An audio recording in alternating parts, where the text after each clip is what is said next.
Good evening, everyone. Let's report about the reflective practice using learner attainment data. So we have here first test scores. So learners can test data and other information. So reflective practice is a cornerstone of active and ethical teaching. It ensures that teachers do not merely deliver lessons, but consciously analyze their impact on learners, adjust instruction based on evidence, and engage in continuous professional growth. In the context of the Philippine education system, especially with increasing emphasis on authentic assessment, learning standards, and differentiated instructions, reflective practice requires but also how to interpret, how to respond, and how to use assessment data for professional learning. So learners test scores a source of evidence for instructional adjustments. Test scores, whether derived from formative quizzes, summative examinations, and performance tasks with scoring rubrics, or standardized tests, serve as quantifiable indicators of learning performance. But for reflective teachers, test scores are not mere numbers, they are data that speak about learning patterns. So understanding what test scores reveal. So first is the mastery of learning competencies. Test scores T- Test scores allow teachers to see how well learners have achieved the most essential learning competencies, lesson objectives, or content standards. If a significant percentage of students fail a particular competency, say solving problems involving rational expressions, our reflective teachers may infer that instructional methods, pacing, or examples used may need revision. So number two is patterns of errors. So wrong answers often contain richer insights than correct ones. So number three is individual versus group performance. So test scores highlight which learners are struggling, progressing, or excelling. So high achievers may need enriching activities, and struggling students may require remediation. And average performing learners may benefit from reinforcement and guided practice. And number four, it trends over time. A single test score is a snapshot. Multiple scores across weeks or months reveal learning progressions. So for example, improvement may suggest teaching strategies are effective, and declining performance may indicate motivational issues, stressors, or ineffective scaffolding. And the last one is flat performance may show that the need for differentiated approaches. And B, using test scores for instructional refinement. A reflective teacher examines data to answer fundamental questions. For instance, did my learners understand the lesson? Or which part of the lesson needs reteaching? As well as which strategies work and which did not. So to act upon test scores, PSTs must learn these practices. Number one is item analysis. Item analysis helps identify first the most difficult items with poor discrimination index, and distractors that students commonly choose. So for example, if 80% of students choose the same incorrect option in a multiple choice, the teacher should check whether that instructor contains a misconception that was not addressed in that lesson. And number two is grouping students for differentiation. After analyzing test scores, PSTs can classify learners into first, needs remediation, and second one is on-level learners, and three, advanced learners. So each of these levels have a specific definition.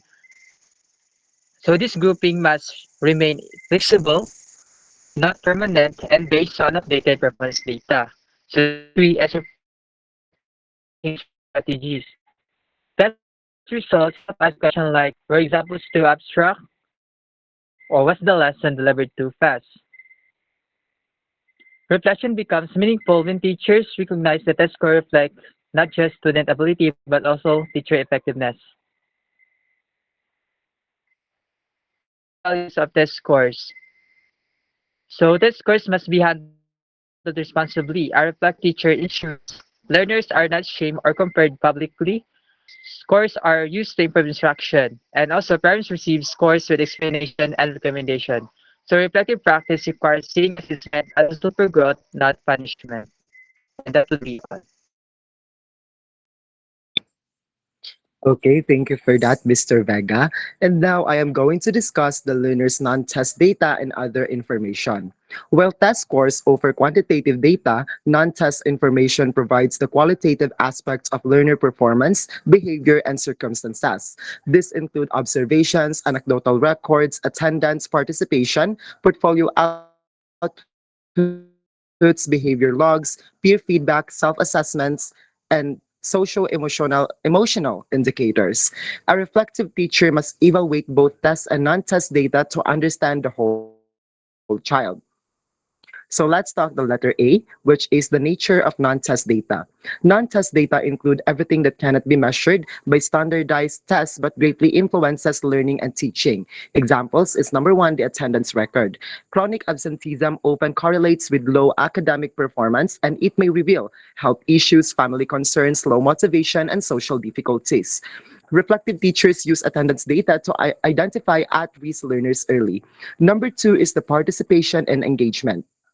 A learner's involvement in class discussion, group tasks, or hands-on activities provides insights into number one, the confidence level, the interest in the subject, the learning style, it can be visual, auditory, or kinesthetic, and the social interaction skills. Low participation may signal anxiety, shyness, or lack of understanding. Number three is the behavioral observations. This include notes about classroom behavior, cooperation, respect, and responsibility. They help teachers to address behavioral concerns proactively, design interventions for self-management, and lastly, to collaborate with guidance counselors. Number four is the portfolio outputs. The portfolios reveal the process of learning, depth of reflection, creativity and problem solving, and improvement over time. They are powerful tools for assessing authentic learning and for effective teaching. And now we have the anecdotal records. Narrative amounts of student behavior or performance give teachers context that test scores cannot. Example, a learner consistently performs poorly in tests but shows exceptional creativity in projects. This indicates a mismatch between traditional assessments and the learner's strength. Number six is the self-assessments and peer assessments. This reveal the learner's metacognitive skills, self-awareness, and readiness to take responsibility for learning. They help teachers adjust lessons to enhance autonomy and reflective learning. And number seven, we have the parent feedback. Parents provide information about home routines, health, emotional state, and external challenges and affecting performance. Now let's have Miss Janelle for the letter B to using non-test data for effective teaching.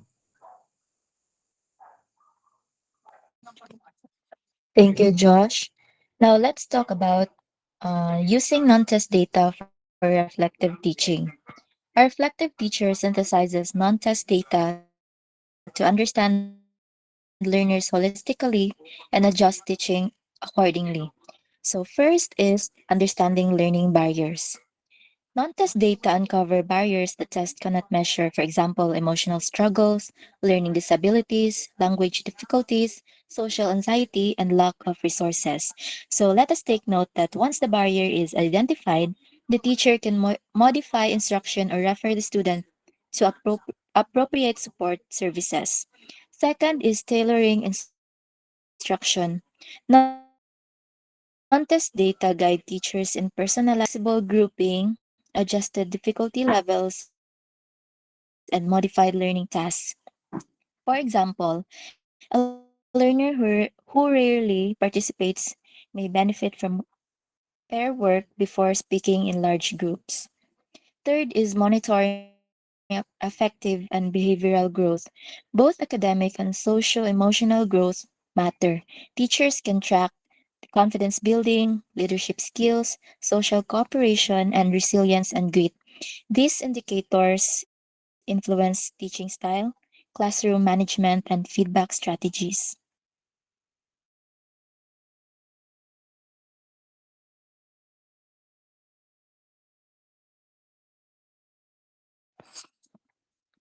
Letter C. Okay, it's a reflective teaching. reflection. High quality reflective practice occurs when teachers combine both kinds of data. Example of combined reflection: a student scores low in tests but performs well in projects and is highly participative. Reflection may reveal that the student learns better through hands on activities, needs alternative assessment methods, and might have test anxiety. Instructional adjustments may include more performance based assessments, scaffolded test taking strategies, or reduced task pressure. Letter D is reflection as professional growth. Reflection as professional growth is using learner data help PSTs growth in their career stage by developing analytical skills, understanding diverse learners, and examining personal teaching biases, making evidence-based decisions, documenting growth for portfolio and RPMs or PPST requirements, and reflection rooted in data ensures that teachers continue improving long after graduation. In conclusion, reflective practice using learner attainment data, both test scores and non-test information, empowers pre-service teachers to make informed decisions. Task scores provide quantitative evidence for academic performance, while non-test data reveal the deeper emotional and behavior and contextual factors influencing learning. When used together, these data sources enable teachers to make informed instructional decisions, differentiate instruction, and engage in continuous professional growth. Ultimately, reflective teaching grounded in data ensures that every learner receives meaningful, responsive, and equitable learning opportunities.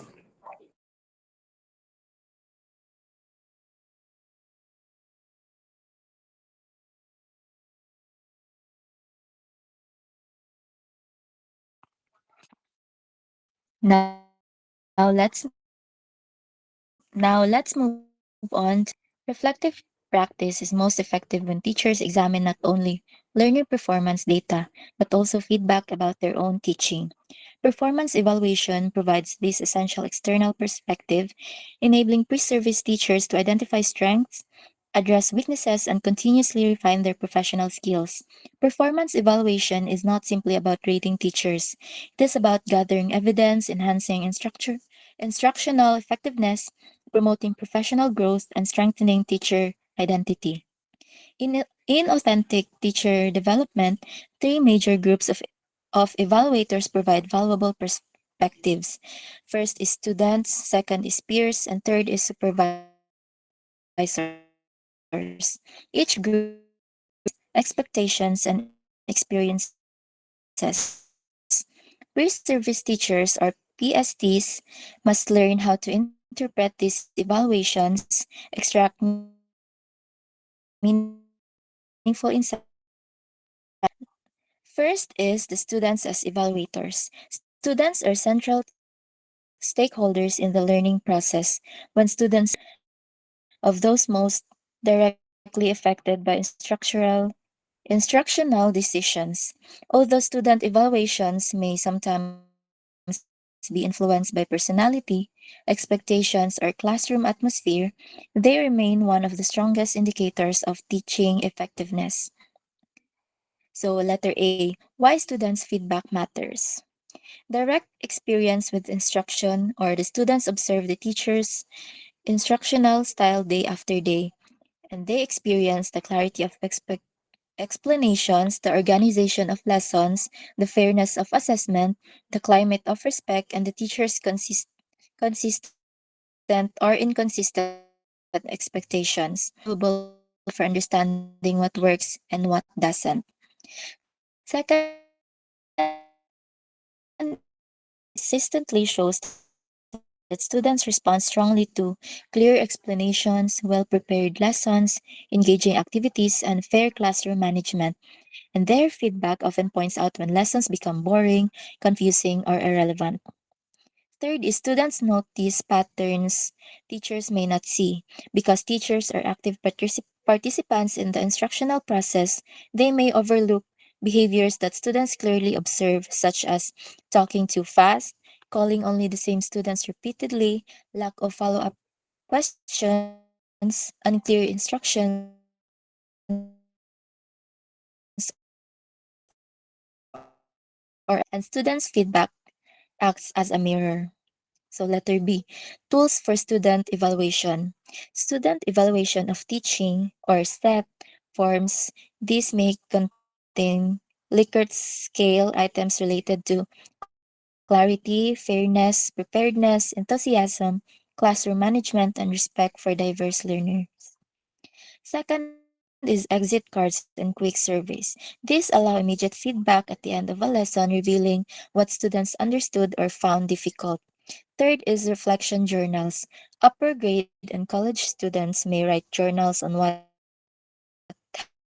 helped them learn most and what hindered their learning. PSTs are pre-service teachers. First is improves teacher self-awareness. PSTs or pre-service teachers begin to understand how students perceive their tone, behavior, and delivery. Second is supports instructional refinement. Students' suggestions can lead to creative activities. Third is it encourages student voice and empowerment. So student teacher student rapport. Fourth is it promotes partners in learning. Letter D is the challenges of student evaluations. First is bias due to grades. Students may rate teachers based on personal grades rather than teaching quality. Second is popularity effect, means that charismatic teachers may get higher rating regardless of academic rigor. Third is development limitations, and it means younger students may lack the maturity to evaluate objectively. Still, when properly guided and analyzed, student evaluation remains an essential component of reflective practice rather. And that would be all. May I request Miss Jessel to continue the report? Thank you. Thank you so much for that, Ms. Janelle. So the second one, peers as evaluators. Peers become a co-learners sharing insights for improvement and professional growth. Peers, especially those teaching the same subject or grade level, understand the challenges and can provide highly relevant feedback. First, we have value of peer evaluation. The first one, non-threatening and collegial. Compared to supervisors, peers create a safer and more relaxed atmosphere. PSTs often feel more comfortable receiving feedback from someone who is not evaluating them formally. The second one, shared experiences and expertise. Peers understand students' developmental levels, subject content, school culture, classroom behavior patterns, and their feedback tends to be more rooted in real practice. Third, promotes collaborative professional culture. Peer evaluation aligns with the principles of professional learning communities, where teachers refine instructional practices together. Fourth, encourages reflective dialogue. Peer observations often lead to fruitful conversations on instructional choices, strategies, and alternatives. Letter B, methods of peer evaluation. First, we have classroom observation. Peers use teaching strategies, student engagement, questioning techniques, and time management. The second one, lesson study approach. Teachers collaboratively design a lesson, observe its implementation, and analyze results. This process builds deep reflection because peers examine both design and execution. Third, critical friends protocol, a structured method where peers provide warm or positive and cool or constructive feedback. And fourth, collaborative reflection sessions. After observation, peers discuss strengths, weaknesses, and suggestions. And letter C, we have benefits of peer evaluation. First, strengthens professional trust, promotes reflective mindset, improves teaching strategies, provides a variety of perspectives, and fifth, builds confidence in PSPs. And letter D, challenges of peer evaluation. We have first, risk of overly polite feedback. Some peers may avoid giving honest criticism. Second, unequal unequal, unequal expertise. A peer lacking deeper knowledge may provide less effective feedback. And number three, time constraints. Coordinating schedules. Peer evaluation becomes an essential tool for reflective growth. That's all from my part. Let me call on Mr. Destiny Agua to continue the discussion. Thank you so much.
Okay, thank you, Mr. Agua, Miss Anonas, and Miss Luntian for sharing to us or discussing the three reflective practice.